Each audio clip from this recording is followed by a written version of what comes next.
Good morning, everyone. It is the third and last full day here in New Orleans, and oh no, I'm getting a weather report from last night. Take it away, Michael, from last night.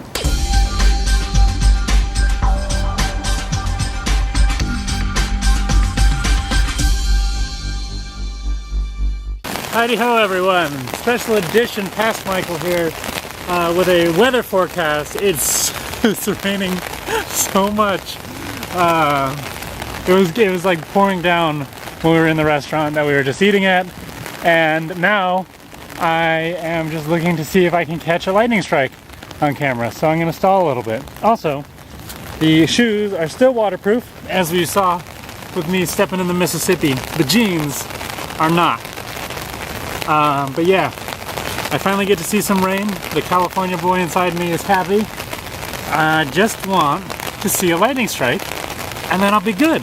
Then we can go back to the room, and I can sleep. Okay, the umbrella has gone inside out. I don't know what to do now because the camera's gonna get wet.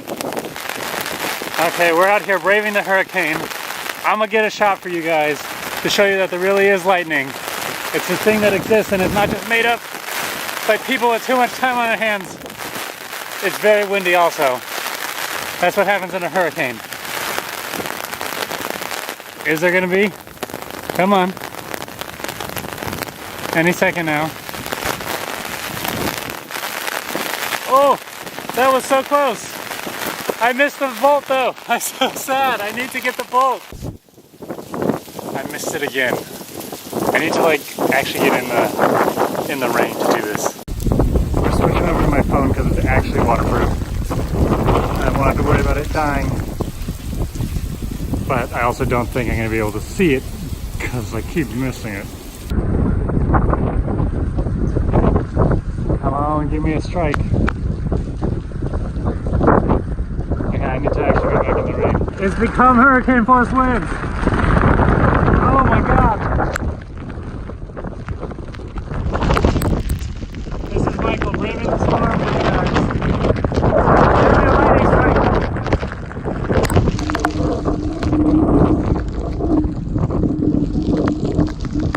Oh my god! I missed it again!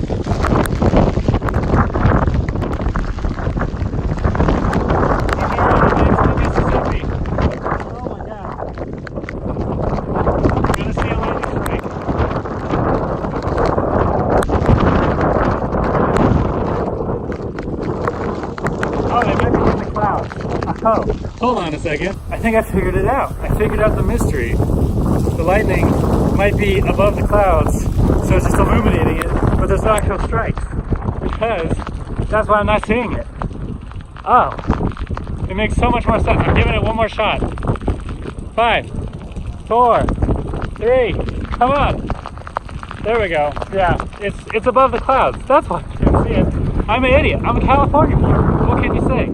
I didn't know the lightning's above the clouds. I thought it actually touches the ground. This is Weatherman Michael, passing it back to future Michael. Have fun doing whatever. Hopefully it's not raining tomorrow or today, whenever you guys are watching this. I'm gonna fix this umbrella and head back to the room. I'll see you guys tomorrow, or in 2 seconds. So as you can tell, the weather last night was terrible, but it was fun. It was just rainy and everything was wet. The weather today is fantastic. There's a sun ring, which is really cool.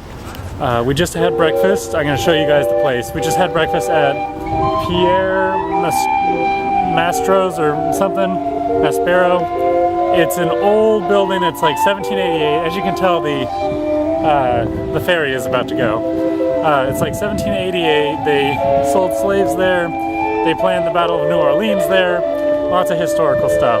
The bathroom was even cooler because you had to they blew a hole and chiseled out into the next building to make space for like the toilet stuff. So I thought that was really neat. We are about to take a trolley to go, I don't know where. We're just gonna take the trolley.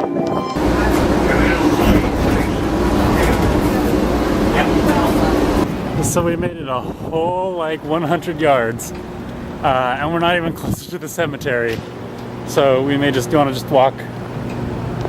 Yeah. So we're just gonna walk to the cemetery. It closes in an hour, so hopefully we can make it there on time. Yeah, with the parades and everything, the trolley service is like just crippled. So we were sitting there for a while, and now we know why. It's been far too windy to film, but we're walking down Bienvenue or something, all the way down to the cemetery, and we're on the cusp of like newish buildings and kind of older buildings. Like that's probably the oldest building we've seen in a little while. Everything was probably built in the 1900s at least. It's just kind of not as fun because I like the old style of buildings, not just this concrete monster. Almost there. We just walked through this whole, I don't know how much you can see behind me, we just walked through this whole little neighborhood area, which is more of a like New Orleans city feel and not like the New Orleans like French Quarter feel. I like the French Quarter a lot more. It just has a lot more life and stuff. It just kind of, it feels like a bummer out on this part of town because it's too real. Anyway, we made it, and the wind is picking up again, so I'll get somewhere shady and we'll show you. What's also crazy about this is like the like unplanned nature of it. Like you have this person, which is 2001, next to just like open stuff, like bricks are falling apart, different sizes, different shapes. There's no real planning, whereas if you go to something like a military veterans cemetery, it's like orderly lines all the way down. This is just kind of like first come, first serve. This cemetery, oh, here we go. The cemetery was established in 1823, so nearly 200 years ago. This is unbelievably old. The spookiest one. This person, Francois Deschour de Chandelier, lived from 1912 all the way to 1794. Spooky. This one is all in, what is this, French? He was born in 1790 and he died in 1843. It's super hard to read some of these because they are so old and they've been weathered and they've been hit by hurricanes for 200 years. It's so hard to read some of these. This one is just, there's nothing left. That one is pretty gone. Oh, this is creepy. It's just like a wall. My guess is these are much cheaper than getting yourself a little brick house. We just came from that one. We're in this one now. It's still cemetery number 2, but there's like a giant, I thought that was gonna be one person's, like either a famous person or a rich person, but nope, it's just another, almost the equivalent of like stacks. This big tower one looks like it's from the 1800s, 1829, 1836, so something like that. The numbers probably corresponded to whoever's tomb these are. One probably goes up there because there's 2 and 3. The award for the worst tomb goes to this one. For some reason this reminds me of that Rugrats when they built the barbecue in the backyard. That's what that reminds me of. This is so odd to me how new. So someone was buried here in 2010, so 9 years ago, but they were also burying people 30 years ago in the same tomb. I don't get it. The person originally born in here was, or the person originally buried in here was what, 90 something years old, almost 100 years old. They buried him in 1801, but they've also buried someone in here in 1968. What do you open it up and lay the new body on top of the old skeleton? Like, how do they even have space for multiple bodies in here? Like, this looks like they're planning to have a whole family in here. This one, I don't even know how you would access it because the bricks are just bricks now. They're not even held together. All right, so we're leaving cemetery number 2. We're gonna head towards the French Quarter again. We may, if it's on the way, we may stop at cemetery number 1 and see that, but I don't know if we're gonna be able to make it in. So you may just get a peek through the fence because it's almost noon, and on Sunday they close at noon. Cemetery number 1. So these are called oven vaults. They build up the wall of the cemetery, but they also look like ovens. They're not ovens, but they're called oven vaults because they look like ovens. So I wasn't wrong in thinking that. Okay, that oven vault tidbit and whatever you can see over the fence right here is all you're gonna get because it costs $20 to go into this one, which is just absolutely nuts. I would rather spend $20 on another horse ride or something like that. So we're gonna walk back to the French Quarter and check out what we can see there. I think this one's a big draw because it has more historical people, and the voodoo lady is buried here as well. I don't know where, but yeah, I'm not spending $20 to look at some tombs when we saw a whole bunch of other tombs for free. All right, so I think we're going to pop into the Jazz Museum and check that out because it's cheap, and I'm starting to lose steam. We switched beds last night, and I got the crummy bed, so now I'm exhausted from not being able to sleep. This is in the old US Mint, which is cool, so hopefully they have little bits of that left here. I'm exhausted. It's warm enough today too, so I'm just double tired. Okay, so this is what I wanted. I know nothing about jazz, but I do like coins and history, and so this is going to be the coolest part, getting to see some of the old mint history before we go upstairs and look at the jazz. So here are a bunch of old coins. There was a boat that left New York for New Orleans to kind of replenish after the Civil War. They needed money, and it was caught in a storm, and it was shipwrecked for years and years and years. In 2003, it was discovered, which is pretty cool, and then they got some of the coins, and they found and documented all the treasure. This mint was also operated by 3 different governments: the U.S., Republic of Louisiana, and the Confederate States. Here are some Confederate $50. I don't know if you're going to be able to see, but it says Confederate States of America. Neat. And here's United States of America version, and a whole lot of different types of coins, ranging from 1844. You get little tiny dimes, little gold dollars, all the way up to 1902, making dollar coins. We may have at home some in this range. Actually, what we have at home, I think, might be some sort of Morgan dollars. I know we have coins from like the early 1900s and the late 1800s, so they're probably similar to this. I'll have to see if they're the New Orleans or not. That would be really cool.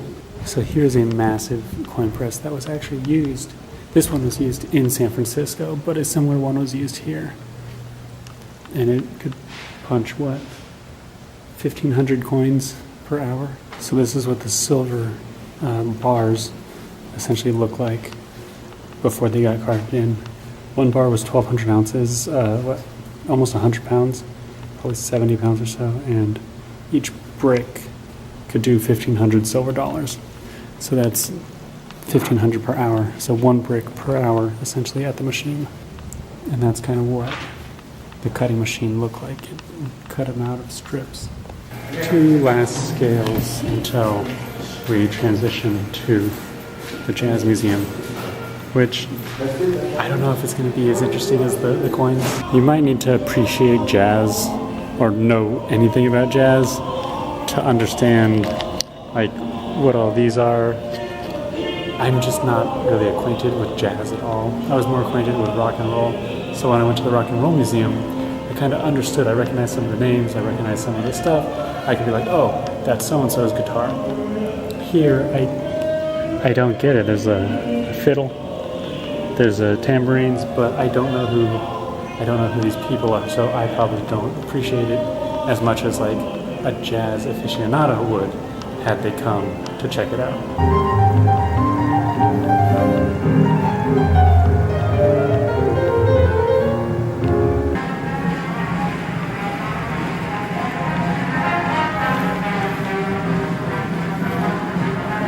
So it dawned on me just recently. This is a jazz museum, not a jazz history museum. I thought it was a jazz history museum, so I was gonna like, oh, I can learn. It's a jazz museum, so it's a museum for stuff. It's like if I went to an art museum versus like an art history museum or something like that. This is for people who appreciate jazz. a history museum would be more for like, oh, I want to learn about what's going on. Okay, so this mint has a lot more history. So it was made in 1838 or 1835. There used to be a Spanish fort here. Then the whole Confederate thing happened and they stopped minting it, then they started minting it again, and then they stopped in 1909. Then it turned into a federal prison in 1932, then the Coast Guard took it over, and then they gave it to here, and then they renovated it, and then they turned it now into a jazz museum slash mint museum. I didn't really get the jazz part. The mint part was a lot more interesting to me. Yeah, I think I'm gonna call it here though. I'm getting pretty tired and I don't know what else we're doing for the rest of the day, but we've already done a whole lot, so whatever we do, it's just gonna be for me. I will see you guys in my next adventure. It might be a doozy. I hope you guys enjoyed New Orleans. This building is beautiful. I'm slowly losing my mind. I might need some caffeine. I will see you guys next time. Take care. Goodbye. Hold on, did you have fun? Did you enjoy your trip? I did. Okay, now, take care. Goodbye.